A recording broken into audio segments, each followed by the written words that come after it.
Economy, jobs, and the cost of living were among the key themes of President Marcos's fifth State of the Nation address.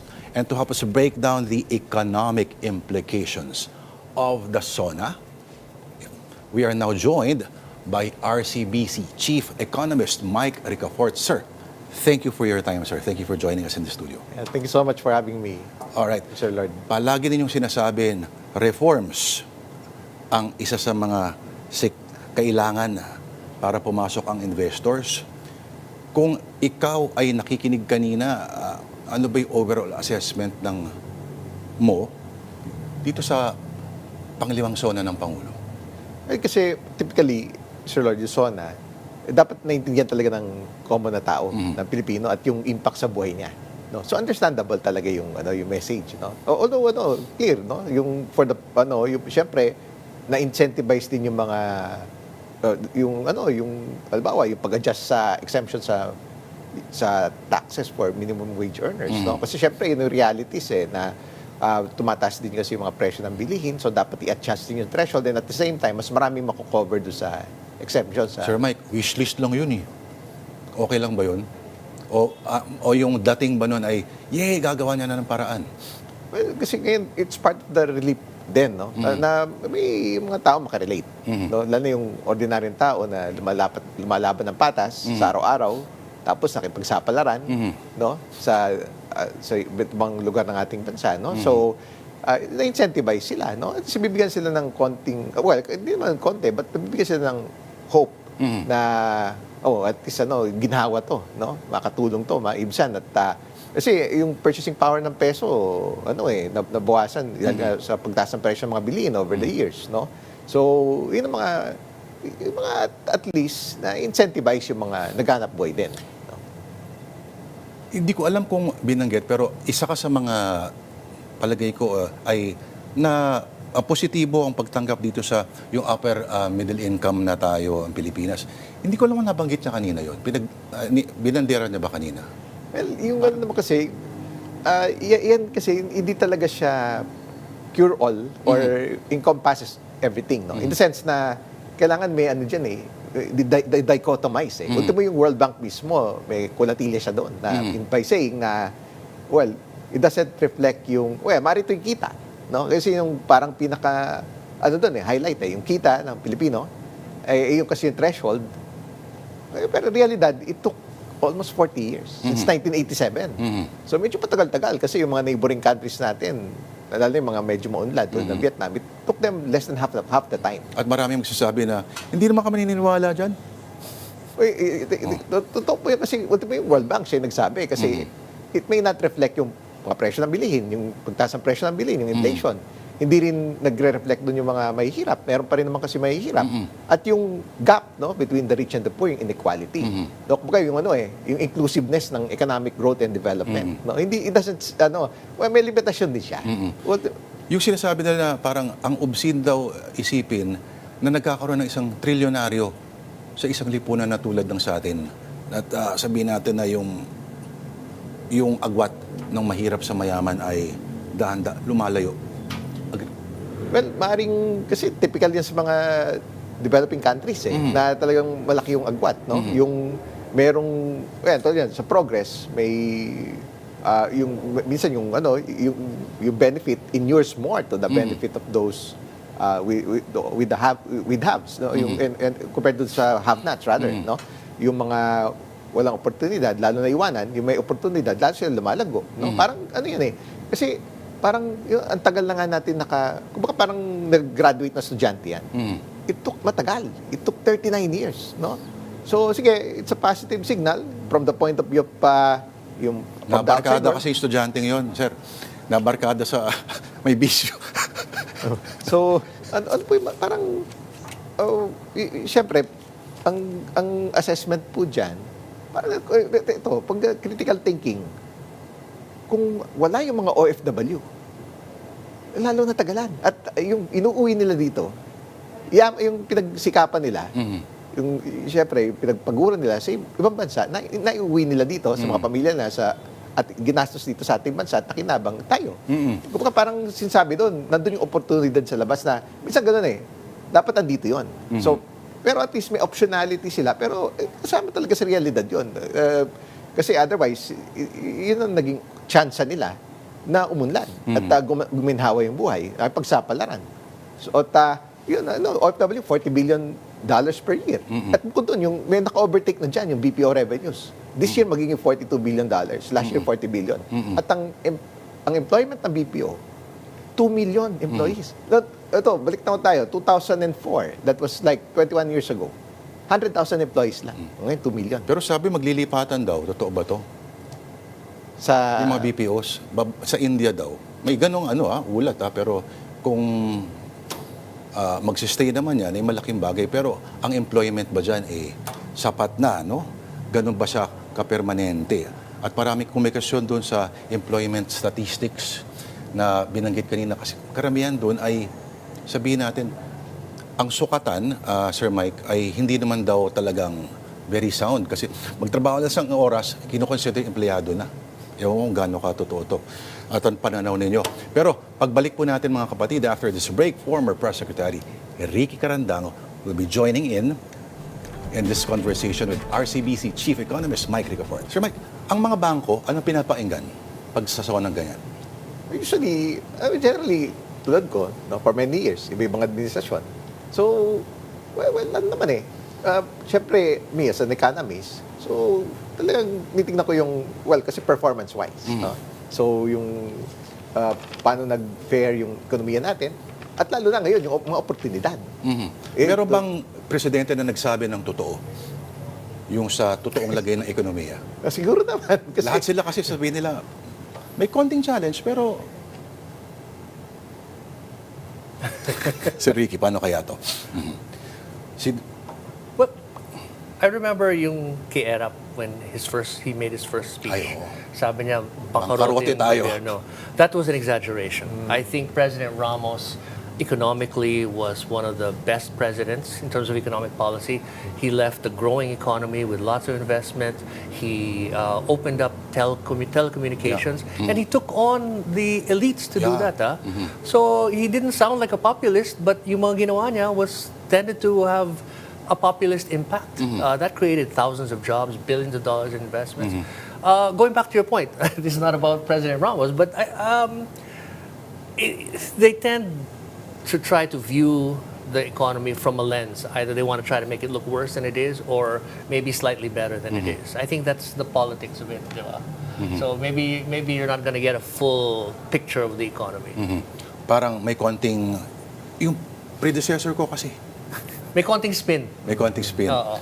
Naalala ko noong 2009, si Gloria Macapagal Arroyo, may siningit parang, alam mo, for those who want to be president, do your job. Naalala mo to? Do your job, do it well, don't pussyfoot, and don't say bad words in public. An obvious na patama kay, nasumagot naman siya via text. Or sa Twitter yata yun. Oo. Pero, nakakuha ba kayo, Sir Mike, halimbawa, nung nakaraang administrasyon, nasabihin natin na makulay ang mga zona na umaabot ng mga 2 oras kalahati, 3 oras, may mga nag-a-adlib na kung saan-saan pumupunta, hindi ba nag-emergency ang mga bangko kapag walang nakuhang medyo maayos-ayos na mensahe? Malinaw sa inyo na may mensahe siya? ano man, minsan you have to sift through yung kung medyo matagal-tagal. Pero siyempre, from my perspective also, no? And yung opportunities. No? Kasi ganun ang, ng value added dun no? From the point of view, you have to be forward-looking. So, this could be the next big thing. No? So, ngayon, di ba, yung tingnan natin, itong Taxilica. Uy, ano nga pala tingin mo doon? Sa ngayon, kasi, reality, wala pa talaga ang Pilipinas sa supply chain ng mga AI. No, yung mga high-end na electronics, semiconductors, yung mga rare earths, electric vehicles, yung components nun. At ayun, kasi silang ecosystem nun. Kaya lang naman, wala talaga. Parang ito yung pinto na oportunidad, no? So, talagang, ayan ang nagbibigay ng, well, we'll see, kung magbibigay ng hope na maglikha ng maraming trabaho. And of course, meron din siya specific requirements. Kasi, saan ba nagbunsod ba to saan? Saan ba to nanggaling? Kasi, ano yan gusto mag-hedge ng US. Yung supply chain niya ng, itong mga high-end, mga high-tech na, yung itong mga AI-related na. Kasi, ayaw niya maging masyadong dependent sa China. So, dun sa mga Galing pa ng like-minded. term, no? Parang Pax Romana, di ba? Oo, Parang Pax Romana. Pero ang kondisyon kasi sa Pax Romana, sila yung conquering empire. Kaya payapa lahat. Parang yung ganun yung subtext niya. Sir Ricky, kung ikaw ang pinahawak halimbawa nitong SONA na panglima, parang legacy making na halos ito, no? Ito na yung talagang mag-aano, Sir Ricky, no? Si Chel Jokno kanina, sabi niya, kung siya raw teacher, ang grade niya raw sa SONA to, incomplete. Anong grade ang bibigay mo, sir? I agree with Chel. Ayoko munang husgahan si President Marcos because he has a few more years to go. And I think at his very last SONA is when we're going to see what he says his legacy is. Your last SONA is when you define what you want to be remembered for. And right now, work in progress yung kay President Marcos. Sabi mo nga, may Pax Silica. We don't know where that's going. That has good points. It has bad points. That's subject to a debate. Probably subject for another whole show. But yun nga, so parang I would say incomplete. But I mean, just going back to the economy for a little bit, you know what I noticed is every president, even President Duterte, nabanggit mo si President Duterte, but they've all hewed to the neoliberal playbook.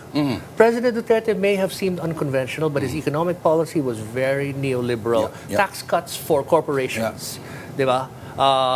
Basically corporate friendly. And they've all been like that. There's been, all our presidents have been incrementalists and within that sort of neoliberal model. If you want to really change this country, I think you need to be a little bit more bold and a little bit more a little less hewing to that. And I've not seen that from any president. Ang magpapakaba kay Mike Ricafort ay fill in the blanks. Sa akin, Magpapakaba sa mga bangko. yung yung budget deficit at lalo na yung utang, yung debt to GDP ratio. Ay yung number one na isa sa importanteng metric, yung utang. Hindi nyo kayo nasanay. Noon pa naman tayo may malaking debt to GDP ratio. Kasi 65.2% of GDP. Yung international threshold is 60%. Medyo mataas. Medyo, kasi parang well, kasi, kung tingnan natin mabuti, if we are to simplify at maintindihan ng lahat din. Ano ba yung punot dulo yan? Well, it's really about governance. Kasi, corruption is like a cancer to society. Well, kung parang cancer, kung wala yung cancer, wala yung corruption, well and good, no? Kasi wala naman talaga may tulong yung corruption sa lipunan. Pero korupsyon ba talaga ang problema? Pag nawala ba yung korupsyon bukas, uwanlad agad ng Pilipinas? Well, that's one important step. And of course, it doesn't stop there. Tulad niya, kailangan yung kabuhayan. Ngayon, how the world evolves. Tulad niya, yung high-tech, no?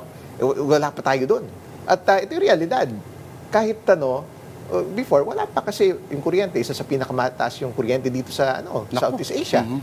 Malakas sa kuryente ang AI, data centers, yung mga hyperscalers. No, they're raising a lot of money right now around the world. No? Yung mga biggest tech companies kasi AI is like our data is like the new gold right now.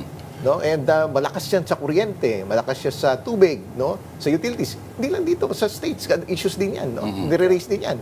Kaya, ina-assess din nila. Mas mahal pa pala. Yung Kala nila nakakamura sila, no? Mas mahal pa pala. Sir Mike, grado mo sa SONA ng Pangulo? Well, I cannot really put a number into it. Kasi, well, I've heard many SONAs for the past 20 or so years, no? And, kasi, it doesn't really give a complete picture yet. And of course, it's really reaching out to maintindihan ng mga tao. As reportage for the past 12 months? Well, I think naman Incomplete. Well, I don't want to put it that way, pero in fairness, well, mayroon namang progress. And maybe, when it comes to, kasi, halimbawa, yung meron kasi mga kailangan pang trabahuin. Tulad ng yung 4 na priority measures to further level up the governance standards. Yung anti-political dynasty, Nako, yung oo. reforming the party list system, and yung Cadena Bill, and the creation of an independent People's Commission. It's all about anti-corruption. It's all about good governance. And yun ang hinihintay ngayon kasi nag-underspending last year, no? Kasi, ganyan, pagka, it's either of two things, eh. Kasi nag-underspend kasi either ayaw ma-risk mapunta sa corruption or may takot, no? About it, na may fear, no? Kasi supposedly, yun yung may catch-up spending. Ayun yung hinihintay ko, actually. Catch-up spending. Catch-up spending. Kasi mabagal yung economic growth, 2.8%. Yung nagpabagal last year, yung anomalous flood control projects.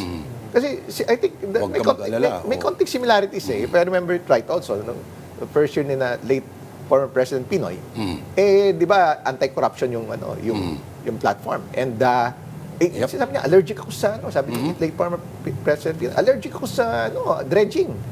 So similar sa flood control. Kasi paano naman ma-audit yung ilalim ng river, and parang learning from the lessons also do sa late former President Cory Aquino. So, next year, iba na yung next year, ibang usapan na to. Pero thank you very much, Sir Ricky Carandang at Mike Ricafort,